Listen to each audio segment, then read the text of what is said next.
Salam pemirsa. Pada tanggal 30 Desember, sebuah perusahaan penelitian Inggris memperkirakan bahwa saat ini jumlah kasus kematian warga Tiongkok karena COVID-19 mencapai 11.000 setiap harinya dan sudah mencapai total 110.000 kematian sejak awal bulan Desember tahun ini.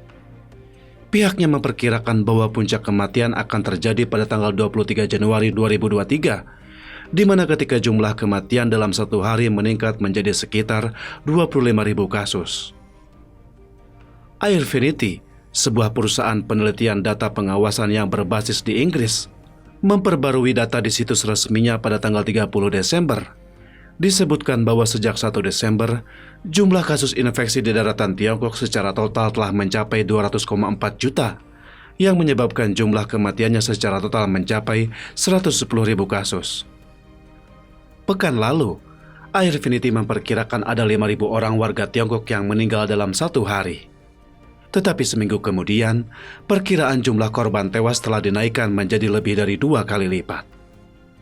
Perusahaan tersebut dalam pernyataannya yang dirilis pada tanggal 29 Desember menyebutkan bahwa epidemi di Tiongkok akan mencapai puncak pertamanya pada tanggal 13 Januari 2023, ketika jumlah infeksi harian secara total mencapai 3,7 juta kasus. Dan puncak kematian akibat epidemi akan terjadi pada tanggal 23 Januari 2023, di mana ketika jumlah kematian dalam satu hari meningkat menjadi sekitar 25.000 kasus, dan jumlah kumulatif kematian mencapai 584.000 kasus. Airfinity memperkirakan bahwa pada akhir bulan April tahun depan, jumlah kematian di seluruh Tiongkok akibat epidemi akan mencapai 1,7 juta kasus.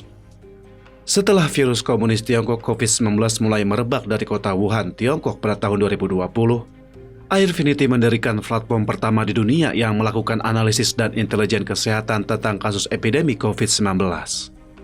Platform tersebut digunakan untuk melacak tren epidemi di seluruh dunia. Namun, perusahaan mengatakan bahwa data perkiraan itu didapatkan berdasarkan estimasi menurut model yang dihasilkan oleh data yang disediakan Provinsi Tiongkok sebelum perubahan pelaporan data terbaru. Namun, menurut situasi penyebaran epidemi di berbagai bagian Tiongkok saat ini, angka sebenarnya mungkin bisa lebih tinggi dari perkiraan. Pada awal bulan Desember tahun ini, pemerintah Tiongkok tiba-tiba melonggarkan langkah-langkah pencegahan dan pengendalian epidemi, sehingga virus menyebar dengan sangat cepat dari kota-kota tingkat pertama seperti Beijing, Shanghai, dan Wuhan sampai ke daerah pedesaan. Rumah sakit dan rumah duka di seluruh negeri penuh dengan orang, tempat tidur rumah sakit sangat tidak mencukupi, jumlah kematian melonjak, dan antrian kremasi jenazah bahkan harus menunggu hingga tahun depan. Chang Wenhong, Direktur Pusat Pengobatan Penyakit Menular Nasional Tiongkok mengatakan dalam seminar sains populer dan pencegahan epidemi pada tanggal 29 Desember bahwa tingkat infeksi selama tahun baru Imlek dapat mencapai 80%. Ia berharap semua warga masyarakat mengurangi makan malam bersama di penghujung tahun macan. Tetapi beberapa netizen membalas, "Rekan-rekan saya, lingkaran teman-teman saya, dan keluarga saya hampir semuanya sudah positif.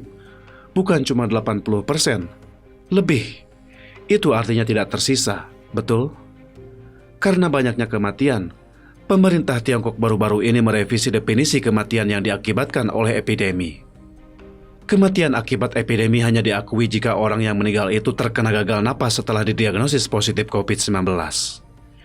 Hanya ini yang dimasukkan dalam data resmi kematian akibat epidemi, sementara yang lain tidak diakui sebagai kematian akibat epidemi, tetapi digolongkan sebagai penyakit bawaannya yang bertambah parah. Setelah pemerintah komunis Tiongkok melonggarkan kebijakan pencegahan epidemi pada tanggal 7 Desember tahun ini, kematian akibat epidemi yang secara resmi dilaporkan hanya 10 kasus. Pada tanggal 29 Desember, Pusat Pengendalian dan Pencegahan Penyakit Tiongkok melaporkan bahwa kematian akibat epidemi baru hanya 1 kasus yang memicu kemarahan masyarakat. Miss Kuo Chun, pemimpin redaksi The Epoch Times dalam program Forum Elit menyebutkan bahwa Tiongkok telah jatuh ke dalam perangkap Tacitus. Rakyat jelata telah tidak lagi mempercayai pemerintahan PKT. Sekarang PKT mulai menghadapi kegagalan sistem dan keruntuhannya sudah tidak lama lagi. Cukup sekian dulu, terima kasih atas perhatiannya.